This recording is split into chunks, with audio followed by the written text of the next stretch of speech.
selamat datang kembali. Kali ini kita mau ngobrolin sesuatu yang relevan banget buat gereja di zaman sekarang. Di era digital ini, gimana sih caranya tetap otentik? Nah, kita bakal coba lihat jawabannya dari kacamata kehidupan Yesus yang sederhana banget, berdasarkan penelitian keren dari Joseph Tatang-Wenar tentang kekuatan kerendahan hati. Oke, kita langsung aja ya, mulai dengan satu pertanyaan yang mungkin agak menohok, tapi penting banget. Ibadah di zaman sekarang ini sebetulnya masih soal penyembahan atau udah jadi semacam pertunjukan? Nah, untuk menjawab itu, pertama-tama kita perlu kenalan dulu sama fenomena yang disebut gereja pertunjukan.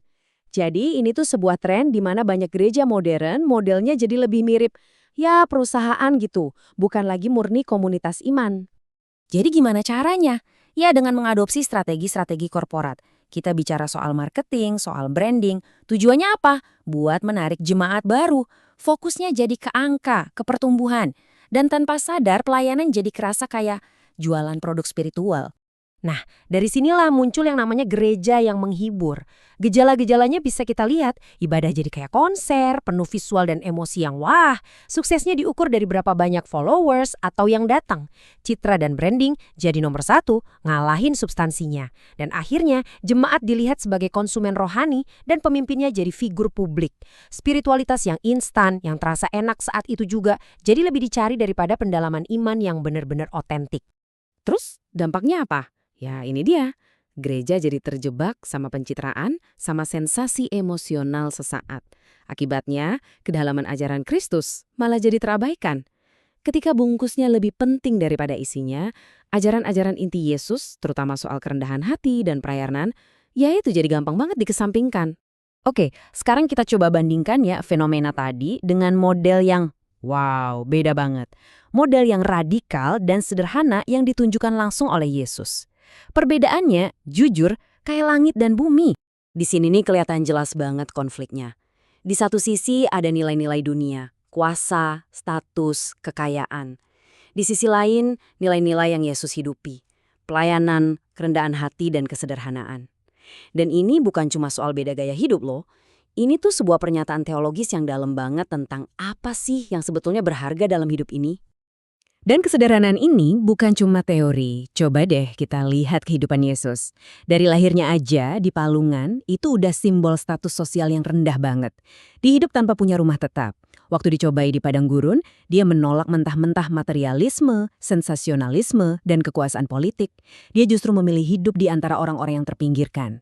Intinya, dia selalu ngajarin kalau kebahagiaan sejati itu ada di hubungan sama Tuhan, bukan sama harta. Jadi seluruh hidupnya itu konsisten, menolak apa yang dianggap penting sama dunia, dan memilih jalan kerendahan hati. Ajarannya juga lugas banget, kayak di Matius 6 ini. Janganlah kamu mengumpulkan harta di bumi, tetapi kumpulkanlah bagimu harta di sorga. Ini jelas banget kan? Sebuah tantangan langsung buat kita supaya nggak terus-terusan ngejar kekayaan dan status. Yesus itu ngajak kita buat mengalihkan fokus kita ke hal-hal yang sifatnya spiritual, yang abadi, yang nggak bisa diukur pakai standar dunia. Nah, pilihan hidup Yesus yang kayak gini tuh bukan asal-asalan loh. Bukan sekedar pilihan gaya hidup, tapi ada dasarnya. Ini berakar pada apa yang kita sebut teologi kesederhanaan. Apa itu? Yuk kita bedah lebih dalam. Jadi jantung dari teologi kesederhanaan ini adalah sebuah konsep yang namanya kenosis. Ini kata dari bahasa Yunani yang artinya mengosongkan diri. Coba bayangin deh, Yesus yang punya kemuliaan ilahi, dia dengan rela melepaskan semua itu. Dia memilih untuk jadi hamba. Ini adalah penolakan total terhadap kuasa duniawi. Luar biasa ya. Karena ada konsep kenosis ini, kesederhanaan jadi bukan lagi sekedar sifat baik perorangan. Ini jadi sebuah strategi teologis, sebuah cara untuk melawan arus konsumerisme dan budaya pertunjukan yang kuat banget di zaman kita. Keren kan? Oke, teorinya keren banget. Pertanyaannya sekarang, gimana cara gereja menerapkan ini di zaman sekarang? Nah, sumber kita ini menguraikan ada 3 jalan praktis untuk transformasi. 3 jalan itu adalah, pertama, memperbaharui liturgi. Kedua, mereformasi kepemimpinan. Dan yang ketiga, memposisikan ulang strategi digital.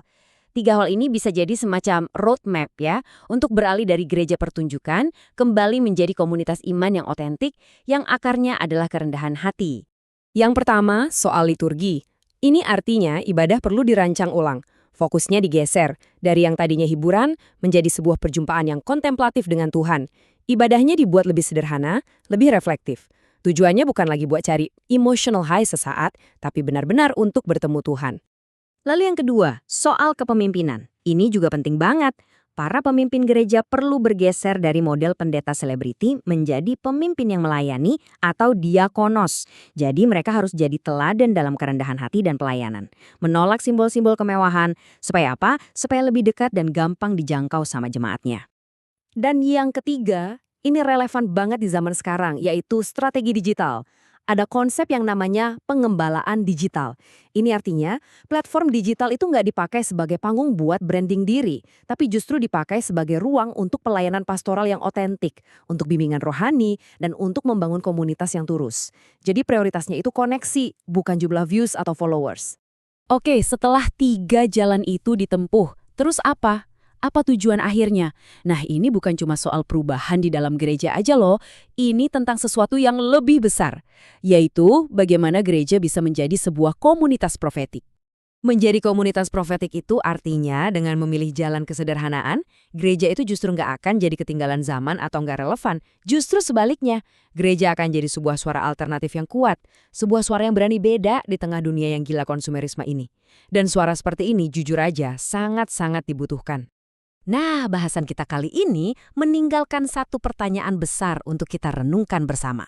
Coba kita bayangkan, perubahan nyata apa sih yang bakal terjadi di dunia kita hari ini kalau gereja benar-benar kembali ke jalan kesederhanaan dan kerendahan hati? Sesuatu untuk kita pikirkan ya. Terima kasih sudah menyimak.